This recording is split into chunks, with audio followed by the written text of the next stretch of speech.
It's a tale as old as time. You don't want to get killed by a Sophie. Now he's talking to dirty, nasty skanks online. You can have a couple ugly cries if you want to.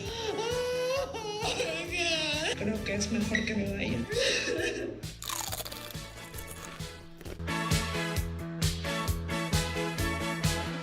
People from different countries coming together and displaying true reality television love. I'm a mother witch hoe. You don't have to. I did not cheat. 7 couples agreed to go on to the 10th season of 90 Day Fiancé. I wanted to find Jasmine. When Sophie followed me online. When I met Manuel in Ecuador, we became engaged after like a week. Baby! More! The tongue? Stick it out?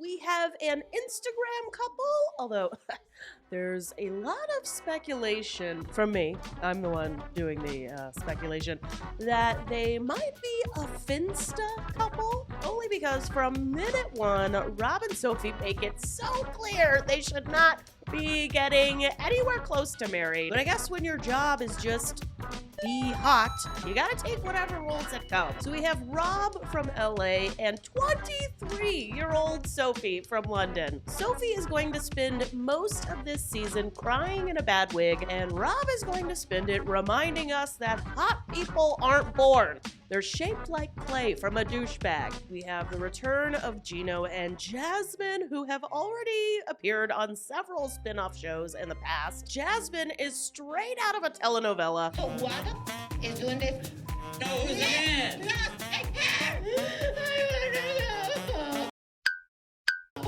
Just say. I don't have all day to sit and fester over drama. Cause we're celebrating no more drama in our life. Justin/Igor and the Nikki are a hot mess. The woman renamed her boyfriend. It's like, oh my god. Nice, yes. No, I don't talk with you. I'm talking with horse. Here I first see how cows each other. First time in my life I see how cows each other. We are going to get some entertaining moments out of these two, but they are the couple that comes off the most contrived. Are they real? Are they fake? It's just like, I mean, maybe both? My name is Clayton. Clayton and Anna Lee, who is from Peru, get a lot of screen time. At first, Clayton presents as this really interesting character. I mean, he's a video game nerd who wags his tail when he's excited. He's got this whole closet mom situation going on. His mom is literally living in his walk-in closet. But honestly, the best thing about Clayton and Anna Lee is Clayton's older, thrice-divorced sister, Brandy, who kind of steals the show. I've never really seen Clayton plan anything. I mean, he lives with my mom, for God's sake. I'm calling you to see if you might be able to help finish planning like wedding stuff. So some things I need. Can I refill your eggnog for you? Drive you out to the middle of nowhere? Leave you for dead? I need a person in a guinea pig costume. What? What's wrong with you?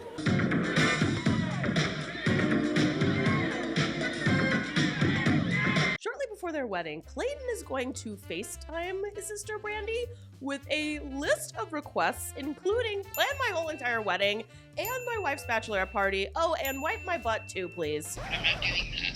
I'm done. Thank you, I'm disengaging. I am not engaged. Several days later. So, did you find an officiant? Anybody in Indiana can be an officiant, so it really doesn't matter. I mean, I can ask someone at the wedding. They're definitely available. Like, that's some stupid. Man, he's gonna ask me to do it, but I will hide. I will leave. I will act like I have diarrhea. I'm out. I'm not engaging. And how unfortunate for us that everything, spoiler alert, does end up working out, and we never get to see Brandy leave the wedding with the excuse of the diarrhea of the butt. Okay, everyone, I'm leaving the wedding. Nope, diarrhea coming out of my butt. Out! I'm done doing things for you. Of course, viewers weren't the only ones who noticed Brandy's shining star this season. Brandy herself noticed it. She has started an OnlyFans, so maybe I can see the whole diarrhea scene. This is what Nick is kind of used to. Do you want spicy or just spicy? Devon and Nick are maybe the most normal couple on the show.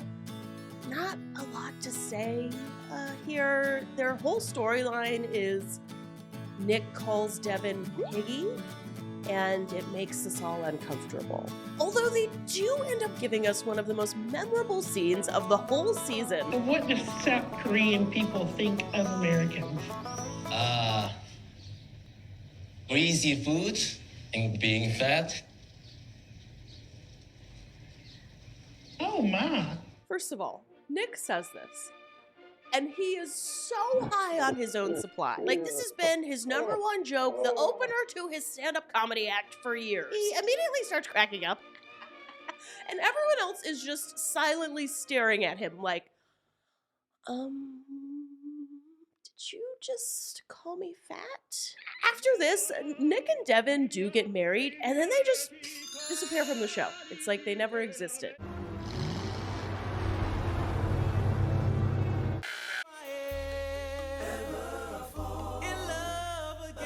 Sam and Citra are definitely the darlings of the fan base right now. Citra is from Indonesia, and Sam lives in Missouri. Is that a house? Looks like from Texas Chainsaw, like the other base. Sam is a recovering drug addict who's still kind of cleaning up his life, and he has to convert to Islam in order to get Citra's father's blessing to marry her. Also, thinks Yom Kippur is like Muslim Christmas. Do they celebrate Christmas? No, I don't think they do. I think there's another holiday. I want to say Yom Kippur, but Yike. I got a real kick out of Citra's mean girl sisters. Citra's two sisters, Nafa and Nanda, they're kind of mean girls. Every Muslim I've met is just, On October 3rd, he asked me what day it was. To be responsible. On Wednesdays, we wear pink. They've made me feel worse about myself than any bully I've ever had in school. She may seem like your typical selfish, backstabbing, slut-faced bag, but in reality, she is so much more than that. The final couple is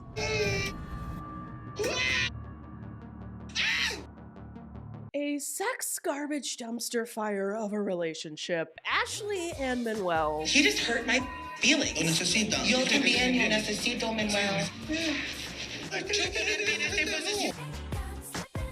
Manuel arrives from Ecuador. And from the moment he touches down, they spend most of their camera time fighting. What about? Well, Ashley doesn't like how secretive Manuel is, and it's like, yeah, the man has 2 children you have literally never met, and before he left his home country, he didn't tell a soul. And Manuel's problem is that they don't send enough money back to his family, which, I get that there are some cultural differences going on there, but for me, I feel like if Manuel's family can't live without him sending them money, he needs to stay somewhere he can work and make money. Otherwise, he would have needed to talk to Ashley about this before coming and, said, hey, I'm gonna need you to send X amount of money. It ends up being like he wants $300 a month or something. That needed to be a discussion they had long before Manuel came all the way over to America.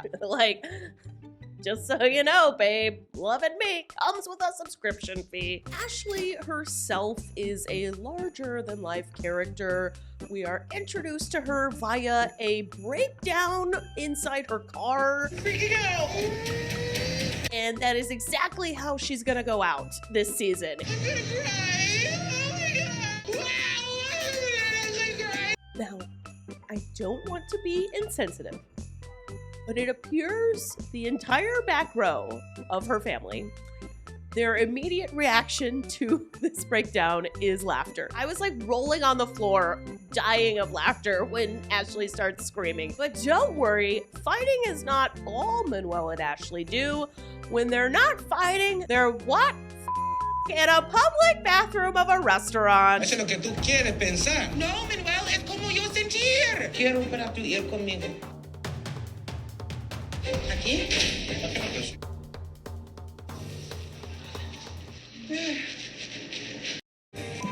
La verdad que se siente incómodo. We talked, and then I had to use the bathroom. All this goes on while Manuel's friend Jonathan is waiting for them in the restaurant to come out. They are scrubbing a stain out. Really, it was a really bad stain. It was a really big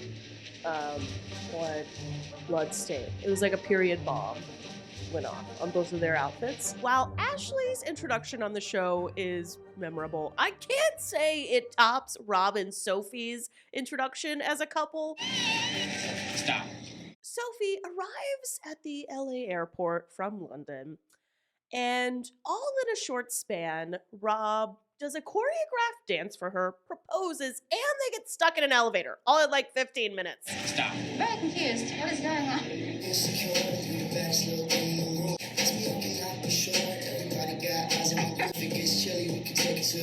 Stop. No, stop.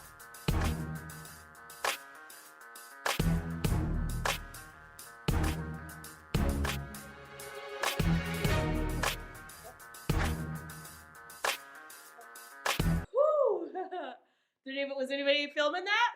Is anybody gonna post that? Hey, dude, airdrop it to me. Open. What are you doing? I was trying to keep it open. It's not, bro. You got to wait. Wait, how long? All I did was Because press you guys slapped them together. Yes, We we're on the stop. first floor. As the season progresses, things slow down. I mean, like, none of the couples are really resolving any of their issues. They're all just sort of dragging their issues with them to the altar. I believe in you! It's so gloomy, everything is so dark. I'm so cold right now. Michigan. The weather is like the scenario of a horror movie. As someone who lives in Chicago, I am loving how much of a villain Michigan ends up being. Like, I grew up in the Midwest, and you really don't know what a butthole horror show you grew up in until you visit tropical locations. It's like, oh, so there's people who don't spend half the year every year in a dark and gloomy depression shoving vitamin D pills down their throat like candy? When she first meets Gino's family, they're all pretty sus of Jasmine. But by the end of the show, when they're getting married, Gino's family, like, genuinely seems to love and accept Jasmine. I'm getting a beautiful niece. In the beginning, I was very skeptical of this relationship. Now, spending a little bit of time with her, I think she's gonna fit right in. You're gonna make me cry. The Nikki arrives in Moldova to spend some time with Justin/Igor, and their storyline quickly becomes awkward. I haven't seen you in 9 months. That means being with you intimately. I mean, if you don't like being with me, then why are you even with me? If you're not sexually attracted to me, why are you with me? But when you say, baby, I need money, baby, I need help, I'm there, right? It's also a repeat storyline. We have Clayton insisting he deserves from Anna Lee, who he paid all this money to bring over from Peru. And we have Nikki, who also throughout the show mentions how much money she has invested in Justin/Igor. Now, you can't get a 90-Day Fiancé season without a lot of fights, but some fights stand out more than others. Like when Manuel and Ashley are in the car fighting about coffee, and Ashley proceeds to dial her friend and on speakerphone have an entire conversation about Manuel in front of Manuel. It's like so stupid. Yeah, he's right next to me. Y ahora ella habla con su amiga como si no estuviera aquí presente. Hablan en inglés viendo que yo no lo entiendo.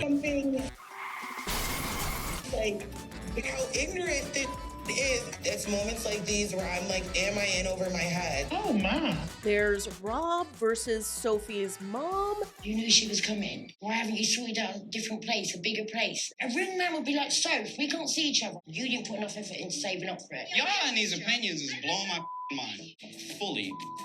Judge. Now, spoiler alert, Rob and Sophie are going to end up walking down that aisle. Even though they've done nothing but fight, Rob treats her bad, they don't want the same things for their future, and oh yeah, it seems like neither one of them can stand each other up until like seconds before they're getting married. Clayton and Annalie are another couple that struggle right up through the nuptials. Annalie gets there from Peru, and it's like, she doesn't want to sleep with him. She doesn't really like anything about his life. And oh yeah, there's Closet Mom. I'd feel better if I could just see once a week, American. Where's some cheeseburgers at? Their relationship can best be summed up by Clayton's best friend Cameron's girlfriend.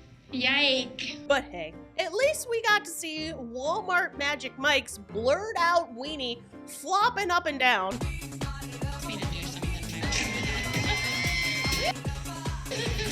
It's like, I'm watching it and I'm like, oh my God, this is every lesbian's dream come true. To the surprise of no one, Clayton freaks out when Annalie tells him that there was a stripper at her bachelorette party. He gets super mad and Annalie freaks out right back at him. She's like packing her bag. I mean, the show really cliffhangers the out of this, even though it's really gonna have like a letting the air out of a balloon ending. Like she does show up, she just shows up really late, and then we're gonna end on her finally telling her dad after they've gotten married, and just why did you marry him? Ashley and Manuel end up getting married in the middle of a tropical storm. And I'm not gonna lie, I cried. I cried watching Ashley walk down the beach. I legit cried. La mitad al ver a mi reina caminando hacia mí en la playa. The season wraps with Nikki conveniently getting a breakup text from Justin/Igor right when she goes to film her confessionals. Crazy how that could happen. What a strange coincidence. But the timing of this breakup text is not what people online are talking about. People were having some fun with it because he wrote it like he's giving a 2-week notice to his boss at Home Depot. Hello, comma. I want to discuss something very important with you, and I ask you to take it seriously. Like, how many joke breakup texts has he sent her? Given all the circumstances, I have come to a sad conclusion that our relationship cannot continue. And to me, this says, yeah, I don't really give a like, but I'll take more of your money. And that is 90 Day Fiancé Season 10. Make sure you subscribe because I have more 90 Day content coming your way. This is my first 90 Day video. It has been a lot of fun. I'm a newbie to the franchise and boy, is there a lot for me to grab on to. So make sure you subscribe and I will see you here back on my channel for my next video.